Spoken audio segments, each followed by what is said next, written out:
জগদ্দল থানার সামনে ধুন্ধুমার পরিস্থিতি। সংঘর্ষ বিজেপি তৃণমূলের, একে অপরের বিরুদ্ধে হামলা চালানোর অভিযোগ।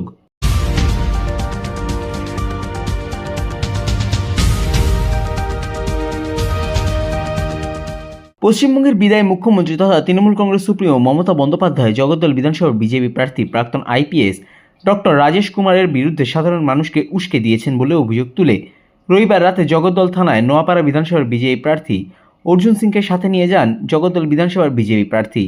সেই সময় বিজেপির বিরুদ্ধে বিক্ষোভ দেখাচ্ছিলেন জগদ্দল এলাকার তৃণমূল নেতাকর্মীরা। মুখোমুখি দুই পক্ষ হতেই শুরু হয় দুই পক্ষের মধ্যে সংঘর্ষ, হয় ইট বৃষ্টি, আহত হন দুই পক্ষেরই বেশ কয়েকজন। সংবাদ মাধ্যমের মুখোমুখি হয়ে জগদ্দল বিধানসভার বিজেপি প্রার্থী প্রাক্তন আইপিএস ডক্টর রাজেশ কুমার জানান,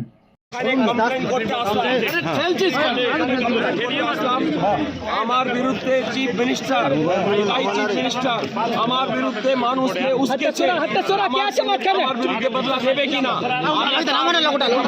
আসলাম।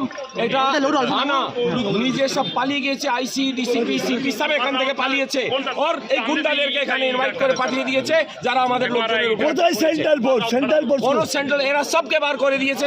আমাদের অনেক লোকের উপরে পিটাই করে দিয়েছে, ওদেরকে মেরেছে। পুলিশ উল্টে আপনাদের মারছে কেন?